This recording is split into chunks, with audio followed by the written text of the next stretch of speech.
What's up? I've put together an awesome credit sweep highlight reel for you so that you can cut out all of the nonsense and get right to understanding how to create dispute letters that get results. Now, without further ado, let's get right into it, but you can use the link at the top of your screen or down in the description to either schedule a call with me to see if I can take over your file for you and get better results and a higher credit score, or you can check out any of the other resources that I have down in there. Now, let's get right to it. Since I'm going to show you right here how you would use this, I'm going to hover over each part of these, but I'm going to give you a very simple factual dispute reason. Now, factual, pausing right there real quick, factual means we're not just saying this is unverified. We're not just saying delete this. We're saying delete this because of very specific facts that are proving that this account is inaccurate, right? So here's an example. Delete this account for inaccuracy because the date last active is inconsistent. Experian reports 2/13/15, Equifax 5/26/18, and TransUnion 10/3/2021. Obviously, just looking at this, TransUnion re-aged that account, and that's actually a violation. But for the purpose of understanding this, this is why I did this. Now, you're not going to see outcome on here, and we're going to go over that part last. However, let's go and look at the first part. So delete. All right, so the action is going to be delete, remove, update, or correct, okay? This is where you're letting them know the outcome requested for the disputed item. And this is different than the outcome as in step 5, okay? So delete this account, remove this account, update, or correct this account, okay? Now, the second thing is that you also need to let them know what it is that you're disputing, right? And this is actually 3, so I have a little bit backwards, but it's because of the way that I wrote my dispute reason. You need to let them know whether you're disputing the account, personal information, inquiry, public record, like a bankruptcy, whatever. I normally write account, delete this account, unless I'm specifically disputing something like a foreclosure or a late payment. Delete this late payment or update this late payment because I was never late, right? So delete this account for inaccuracy because, pausing there, FCRA says, yeah, you can remove something because it's inaccurate, unverified, or incomplete, right? But if you look at Metro 2, which is the only thing that the bureaus use, it specifically states inaccurate for the reason for removal other than fraud.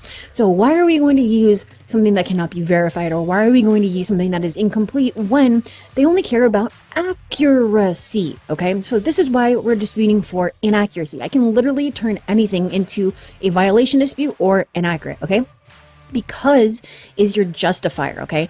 This is a justifier and changes the way your request is received, and it allows you to explain why something should be corrected or removed instead of just saying delete it or correct it, okay?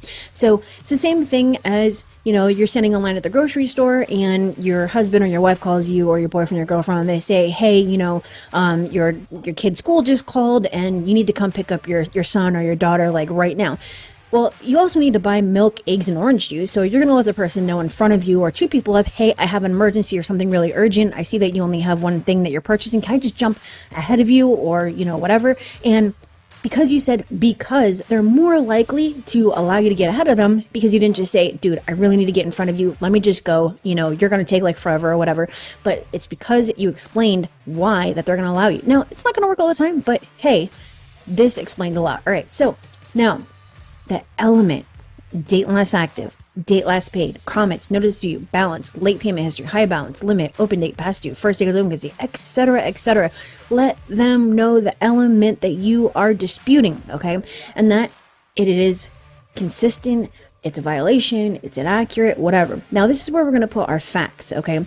Your dispute, when available, should include the facts taken directly from the credit report. My disputes for my clients include not only the facts, but also, as much as possible, credit report pages that prove my claim of inaccuracy, or receipts, transaction records, statements, whatever I have available to me. But mostly, everything that I use is taken directly from the credit report. So here, as you can see, these dates would have been taken directly from the credit report on the account that, you know, obviously disputing, right? So that's why this is on here. It would be a totally different dispute if I just said delete this account for inaccuracy because the date last active is inconsistent. Now, if I do say that, I'm still proving with my additional documentation that the account is inaccurate.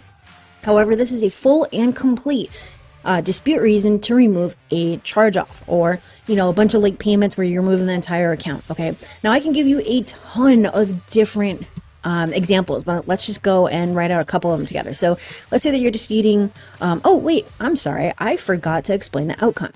Outcome, that is the O. Now, when you're disputing late payments, you will want to ask for an outcome to be, like update to paid as agreed or never late for inaccurate.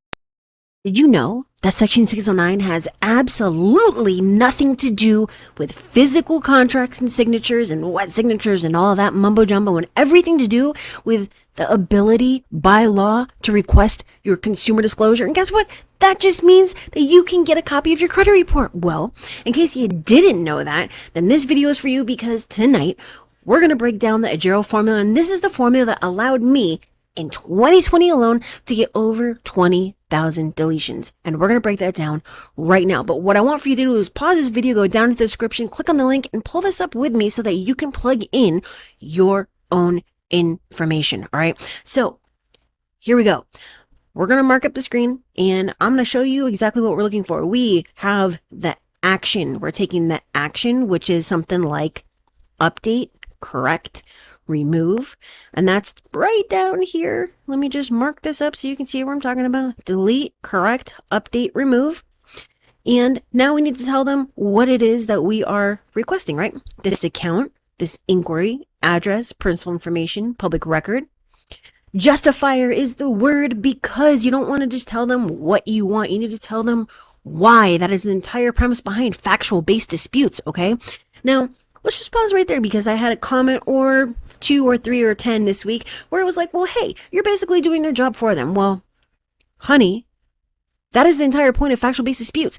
We're not just reaching into a hat and pulling out some ambiguous thing that has nothing to do with anything, like using Section 609. No, we're taking the evidence the same as a lawyer would use evidence in court to persuade the jury and the judge to go in their direction, regardless of whether it's the truth or not, right? That is what we're doing. Use the word because. Now we have to tell them the element, what it is that we're disputing: the date last active, the date last paid, notice of dispute, date last reported, balance, high balance, late payment, payment history, the balance, I already said balance, past due, limit, first date of delinquency, open date, type, terms, so on and so forth. Now we need to tell them that it's because it is inaccurate, it's wrong, it's missing, incorrect, incomplete. And then we have a filler, and reports as. That's very simply so that you can lead into your facts, right? So reasons, we're going to tell them in this example that I came up with that there are 3 different late payments on the bureaus, right? Experian shows 1/1/2021, Equifax shows 2/2/2021, and TransUnion shows 3/3/2021. Now, let's pause right there, because another comment this week was like, well, hey, the bureaus don't care what the other bureaus are reporting. And guess what? My friend, yes, you are totally and absolutely correct, but here is the deal. This means either A, none of them correct, right? Not Equifax, not Experian, not TransUnion, or that one of them is correct and the other 2 are incorrect, or we don't know, right? But what they do care about is that, and what they should care about, because you can sue otherwise if they don't correct it and whatnot, is that they are reporting accurate information. And here's another thing that you should consider. Metro 2, right? Metro 2 says delete it or correct it if it's inaccurate. It doesn't say unverified. It doesn't say incomplete. It doesn't say missing. It doesn't say any of that stuff. It says inaccurate. Inaccurate. So with factual based disputes and with the Agero formula, we are specifically explaining why an account is inaccurate, and we are requesting deletion of this inaccurate and negative information. Okay, so this is why it works, because we're not coming up with stuff. It's coming directly from the credit report, and this information that's on the credit report is being reported by the bureaus, and the bureaus are reporting it because they're paid to, and they are paid to by the creditors and the collectors. Okay, so this is where this information is coming from, and that is why they care, and that is why it matters. Okay, so now what we're going to do is we're going to plug it all together, and we're going to come up with our full dispute reason. Our full dispute reason in this example is update this account because the late payment history is inaccurate and reports as Experian date, Equifax date, TransUnion date, right? That's this nice little blurb right here. So what I want for you to do is plug this information with yours. All right, so let's scroll down so we can see this entire list. And we're first going to say one of these. So choose either delete, correct, update, or remove. Let's go with correct. So we're going to say correct, okay? Now you have to tell them what you're correcting. Account, inquiry, address, personal information, public record, so on and so forth. I'm going to say the account, okay? Now we need to tell them what is it that they need to correct. Date last active, date last paid, notice of dispute, date last reported, the balance, high balance, whatever it is. This is only a small part of the options that you have available to you. All right. And they are more or less listed in the hierarchy of biggest impact down to least impactful, such as, open date or status. But let's say that we want to choose, I don't know, let's go date last reported because that goes with my last video. All right. So we're going to use the date last reported. That's right there. And we're going to say that it is wrong. And we're going to give our reason. So our reason for the date last reported being wrong is very simply that I disputed and they verified it as accurate. And by law, even though I don't like saying by law, but by law, they are required to update the date to when they verified the account. However, if they're telling me they verified it, but they didn't change the date last reported or the status update date, it obviously means they didn't investigate the account and they just told me that it was accurate and certified as accurate by the creditor or whatever, whatever term they want to use. And obviously this is wrong. Okay. So now I'm going to paste it all together here and I'm going to say correct. I'm actually going to say delete this account because I ended up switching what I wanted to use. So my apologies. Delete this account because the date last reported is wrong and reports as whatever the most recent date was, and it should be the date that you verified the account, which is X. And because it is not X, it means you didn't investigate the account. Now we can also say delete this account, or delete this inquiry, delete this personal information, delete this public record, because the date or the balance or whatever is either inaccurate or whatnot. And again, all you're going to do is stitch it together. That is the entire thing. So this is the easiest way to come up with the most effective factual based dispute reason. Okay. So again, we're using the AJARO formula, the action, type, justifier, element, reason, a filler, and reports as, the facts, and then we're going to stick it all together. Okay. So if this doesn't make sense, please tell me in the comments and I will clarify. So we're going to start with collections third party. Now, what this means is a medical account, medical collection, or a car insurance collection, or something where it's a third party that is collecting on behalf of. Okay. So it is still with the original data furnisher. Okay. So you've heard me talking about validation of debt letter series before. There are 4 letters in this series. I only use 1 through 3 because 4 is where you actually sue them and my clients don't have to do that. So this would be sent directly to the collection agency. Okay. So I did want to make sure that I put that in here. Now, when I'm disputing with the bureaus, I also put the burden of proof on them and I tell them that the account is unknown. Okay. Obviously, if I'm disputing I don't know, hundreds of medical collections or, 20 medical collections, I'm not going to put unknown. No, I'm going to find other reasons that I can use specifically to dispute them. But one of the main ones is unknown. Now, do you know why we're using unknown? Well, it's really, really simple. In Cushman versus TransUnion from 1997, the congressional opinion was that the bureaus have the burden of proof. Okay. The bureaus have the burden of proof and they try to put it over on you and the creditor or the collector and went, no. They have a very specific job and you need to make them do it. Okay. They're not going to do it for you. All right. technically third thing, is the notice of dispute. Now, let's say that you've run out of things that you can use on round one. Now we're on round two. Some of your accounts came off, or maybe none of them came off. That's totally fine as well, because obviously this is a process. Now you can go after the notice of dispute. Now, this is the key to doing the validation of debt series, because on letter 3, we're using this magic key and we're letting them know, like, hey, I didn't even care about your proof. I care about the fact that you didn't put the required notice of dispute within 30 days, and now you're in violation and this account needs to be removed. Another thing that you can use is proving that they have no record. Now, if they had a record of this account, then obviously they would have been able to furnish documentation to validate the debt, and they never do. They never, ever, ever, ever do. Ever, ever, ever, ever, ever, ever, never, ever. All right, let's head over into debt buyer collections, okay? So with a debt buyer collection, this is going to be like Portfolio, Midland, Calvary. You are not using the validation of debt series, okay? If you go back to like my first viral video from like 2017, it tells you need to be careful, and I'm going to post that link down in the description as well, and maybe even have a pop-up right here. I'm not really sure, but I'm telling you in that video, hey, you need to be careful because you don't want to put yourself in the limelight if it's still within the statute of limitations and you still owe money on that account, and say, hey, I'm trying to get my life straight. Sue me. We don't want to do that. That's another reason we most of the time don't dispute directly with the creditor, okay? We are disputing with the bureaus only, and hello, a debt buyer collection is still a collection. There should be no late payments on there, and I see them on there all the time. The account is already late, okay? There also should be no past due. Hello, the account is already past due. I remove hundreds of these accounts like this, okay?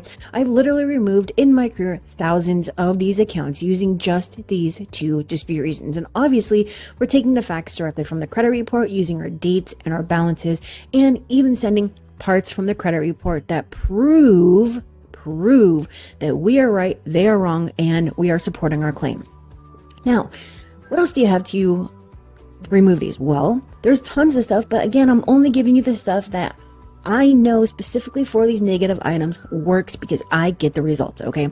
Date last reported. Date last reported is when the bureau said, hey, this is verified and our investigation is done. If this date doesn't change, which most of the time it's not going to, then that means they didn't do an investigation, because if they had, guess what? That date would have been updated. All right, so date last paid, as you know, this is at the top of our hierarchy for our dispute reasons for our big guns, okay? Now, late payments, when you're trying to update the account and magically have the late payments disappear. Now, does this happen? Yes, all the time. Yes, all the time, okay? Now, just a bit of a caveat here. If you're trying to remove like 120 days late, it's not going to happen. It's not going to happen. And if you don't know how to do this, I would recommend not doing it until you head over to vault.my740.com and learn how to do this the correct way. But you can remove a 30-day late payment, a 60-day late payment, and sometimes even 90 days. But you cannot remove 120, 150, or 180 or charge off. Obviously, that cannot be fixed. The account has to be deleted. You can also go after batches. Batches meaning I was 30, 60, 90 here, I was 30 there, 30 there, 30 there, I was 30, 60, 30, 60 there. Those are batches, and that definitely can work. You're going to go after the oldest late payment, and you're going to say, hey, guess what? I was not late, because they cannot verify a late payment. Why? Do you know the answer to this? If you do, like this video and put it down in the comments. Why can they not verify a late payment? Well, obviously they would have to give up, they being the data furnisher, whoever they are, Capital One, American Express, whoever, they have to actually provide a copy of their bank statement, and they're not going to do this. This is their confidential information. They're not going to give you that information. No, they're just going to say, hey, we verified it, and that's it. Guess what? That's not legal verification. All right, moving on. Charge-offs. Now, pausing there real quick. If you don't know how to do this, please either A, learn how to do this, and I have hundreds of videos that show you how to do this the right way, or B, head over to my740.com, schedule a call with me, and I will see if I can do this for you. Remember, the longer you dispute, the harder it is to remove the negative items, and if you do it the wrong way, it's just not going to happen at all, and you're going to have to wait the full 7 years, okay? So, these are the big guns that I know remove charge-offs virtually all the time, and that's because I get the results. Again, all right, men lie, women lie, but my numbers don't lie. So people can say whatever they want, but I got the numbers to prove otherwise. All right, date last active. Okay, this is the date that stipulates when your account naturally falls off your credit report. So if it's the wrong date, then it's going to fall off at the wrong time. And obviously they can re-age these dates to screw with your life. Okay, notice of dispute, we went over that up here in the first one under collection third party. But if they don't put, they being the bureaus, put the notice of dispute on the account within 30 days from the date they received your first dispute, then they're in violation of section 623. First date of delinquency. This is going to be the first date that you were late. All right, the older the better, because you're going to go back super far and you're going to say, hey, I wasn't late on X date, this account needs to be removed. Obviously, if it's older, it's going to be more difficult for them to go back and verify it. Okay, missing notice of dispute. Well, we already did that, so unfortunately I put two of these things here when it was only supposed to be one, so I apologize about that. And we also have activity after the account was closed. If it says charge off, it should not be on there. If it says that you were late after that date, it should not be on there. And yes, this should be disputed for removal. Okay, it's a huge thing. All right, so late payments, getting rid of the account, first date of delinquency, we already went over what that was. Notice of dispute. So actually, what you can do is the same dispute reasons that you would use for charge-off can be used for accounts with late payments where you're trying to remove the entire account, okay? Going after the fact that they cannot prove any of their late payments, and a big one is inconsistency between the credit bureau reporting. And obviously, you are going to have to use proof for this. Now, the most damaging of them all is going to be bankruptcy, okay? Now, rare reporting, if you go back through my videos back to 2016, 2017, at the beginning of 2018, I was using credit check total, and for that rare reporting, the filing date would actually show a date that did not exist. Like, it literally used to show for Equifax the year 0001. No, that is absolutely outside the statute of limitations for reporting. Okay, so the major ones are going to be court name. It's never going to be the right name. Okay, so Equifax might show DIST, D-I-S-T. TransUnion may show U.S. bankruptcy court, but without the city or the state, which are going to be required. And Experian is normally going to show U.S. BK RPT or BKPT CT without the city and the state. So because of their abbreviation or the fact that they're not reporting the entire thing, U.S. bankruptcy court, city, state, it is inaccurate, it needs to be removed. Now, you may still find that the filing date is not correct. Okay, so if so, make sure that you go and get that removed. Okay, now you can also go after the fact that they're not going to be able to prove anything. Nothing whatsoever. You can also go after their failure to update, correct, or remove. So these are going to be the most difficult. They are the most damaging, sometimes even as much as 240 points, but they can be removed, and that is all dispute. Okay, and obviously with factual based disputes, we're going after our blatant inaccuracies, right? So we're talking about different balances, different dates, things that jump right off the page and say, delete me immediately.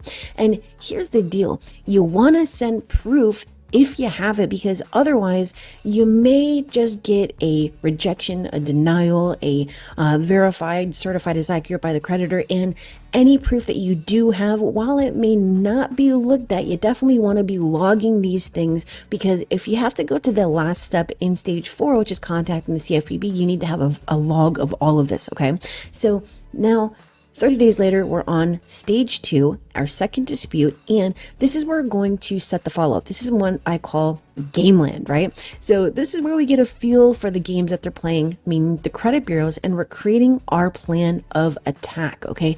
Did they respond? If so, was it within a week? If it was, it all comes down to your method. You used the wrong method, okay? And this happens a lot when consumers send out dispute letter templates like 609, 1681s, and all that kind of stuff, all right? So when you send that out, you're going directly into their automation, or it might not even pass go and just get rejected, because that's what they're looking for. They're looking for templates, okay? So was there an investigation at all? If not, there's a very specific way that you want to respond. We're going to talk about that in a different video, but let's go over to the second part in stage 2, which is our violation round. Okay, so in our violation round, we are going after the notice of dispute. Was it entered within 30 days after they received your first dispute? If not, it's a violation pursuant to section 623. Okay, did they update or change the date last reported? or this might say status update date or date last reported. There's 3 different ways that it might be on there. But if you're using Identity IQ and you can access a discounted link down in the description so that you're not paying their full price of $29.99, you can get it at $21.99. And just so you know, a little bit of caveat there, that is my affiliate link, but you are going to get this information directly off there. All the big guns, right? Date last reported, the notice of dispute, the date last active, the date last paid, so on and so forth. All of the big guns that I use to remove very difficult accounts, all right? So this is an important round because we're using, pay attention to this, okay? We're not just sending our dispute letter. A lot of people think you just send a dispute letter. No, this is important because we're using our initial letter, our second letter, our initial credit report, and our second credit report, just the pages that are relevant to our accounts, to prove our violation. Okay, go and look at the last step. Contact CFPB for violations. Okay, and obviously the timing on this varies, but you should only be contacting them after you've exhausted all remedies. It does not mean you send one round of disputes and now you're all of a sudden with the CFPB. No, and guess what? There's an article, and I'm going to be showing you this in the next video. The CRA has only responded to 2% of 700,000 complaints between January and September of 2021. Make sure when you do submit your complaint, you're not sending out crap, okay? So now if your violation round doesn't work, that's okay. Nobody ever said that you're just going to send 1 or 2 disputes and that your negative items are going to come off. No, there's a very specific flow to this, and there's a process, okay? Your credit would not be the determining factor of basically everything: where you live, where you work, how much money you have, where your kids go to school, all that kind of stuff. If it were as simple as just screwing up your credit and doing it all over again, okay? So just keep that in mind. Now, on our 4th round, we're at 120 days. This is Tactic Central. Your remaining items can be disputed using one of hundreds of tactics for credit sweeps specific to the account or accounts being disputed, right? And obviously there's no 2 same credit sweeps. This is where you're understanding how an account should be reported becomes important and what an inaccuracy should be considered under FCRA and Metro 2, right? And this is actually where a lot of consumers drop out because of lack of understanding of the process. And like I said, trust and believe, if we're as simple as everyone sending out 1 to 2 disputes to remove any negative item, your credit report would not be the determining factor of virtually everything. If you go to get a car, what do they look at first? They look at your credit. You go to get a house, what do they look at first? They look at your credit. If you go to get jewelry, what do they look at? They look at your bank account and or your credit report. If you go and apply for anything, what do they look at?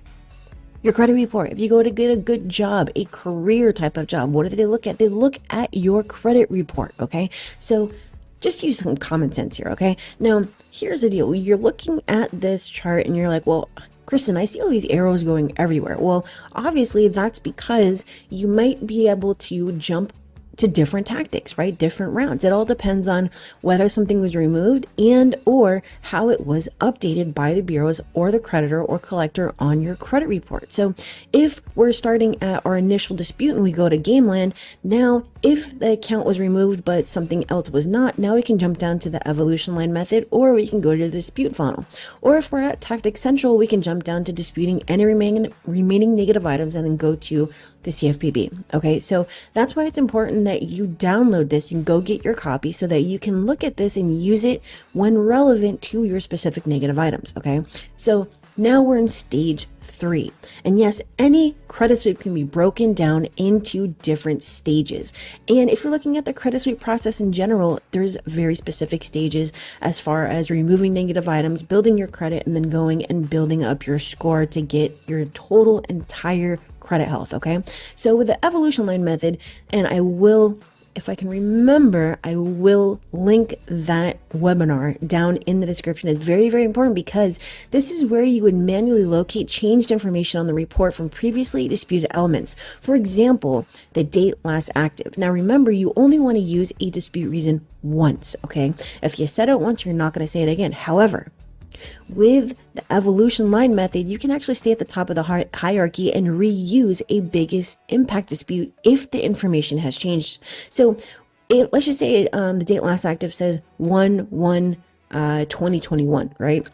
You dispute it. Now you go to your violation round and you notice, hey, wait a second. They changed 1/1/2021 to the current date, which is today is 1/11/2022. Okay, so obviously they changed it. And now you can re-dispute because of the changed information. So you wouldn't be disputing all three bureaus. You're only disputing the bureau who has changed the information. And this is a major loophole to reuse major dispute reasons that delete really difficult accounts instead of having to use fairly worthless dispute reasons at the bottom of the pyramid where we don't want to be. Okay, so our next round is our dispute funnel, and this encompasses multiple different rounds within this tactic. Okay, and this is where you're actually going to follow up to any future dispute, regardless of whether the bureaus reply, don't reply.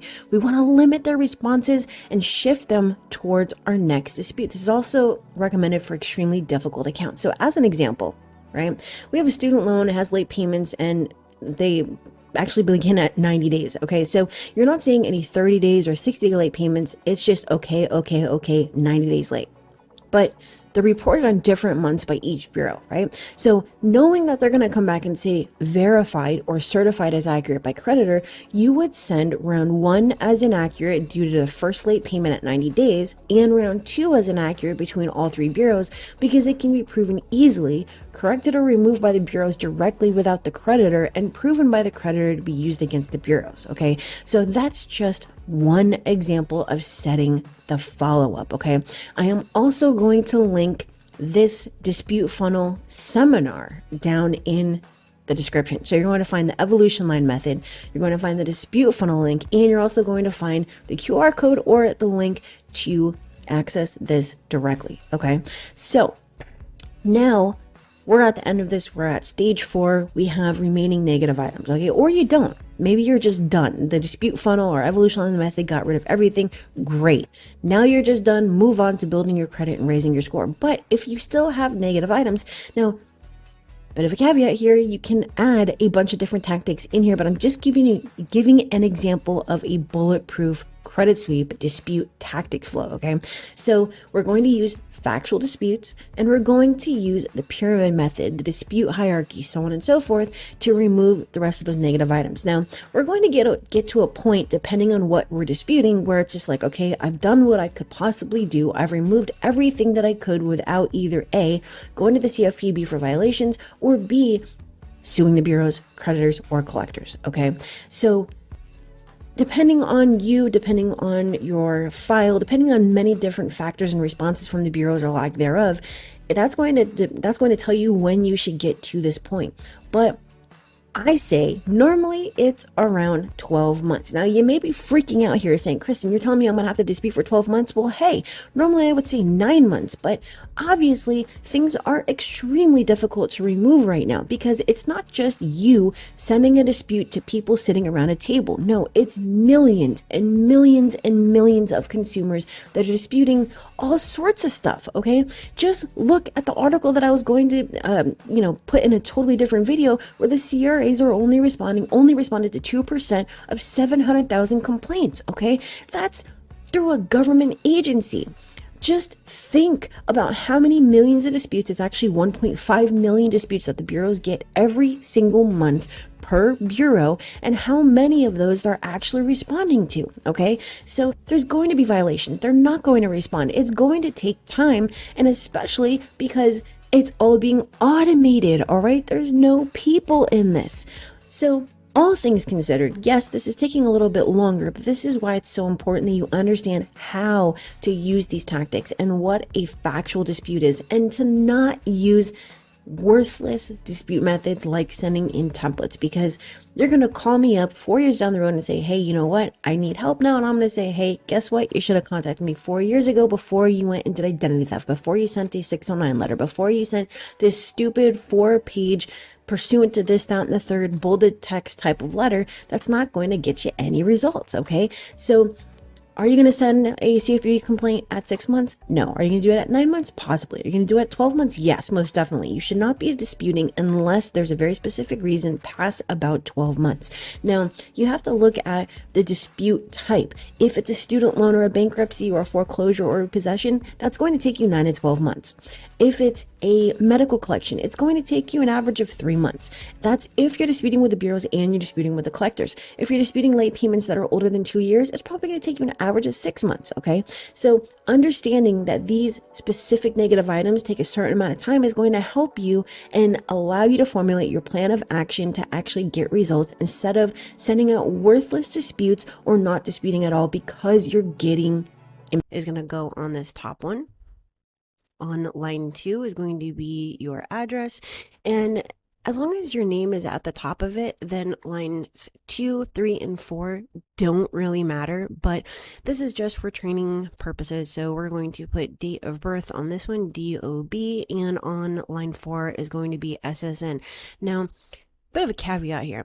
On the space for social security number, you need to make sure you are literally entering in your full and complete social security number. Do not only put the last 4, okay?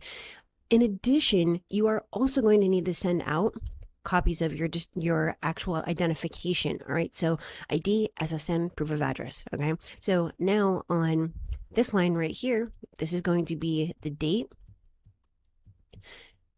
And on this one is going to be the recipient, right? So if we're writing Experian, it's going to be Experian on line 1 and their address on line 2. So P.O. Box 4500 in Allen, Texas, and this is 75013. Okay, so everything that is in italics is very simply a note to you.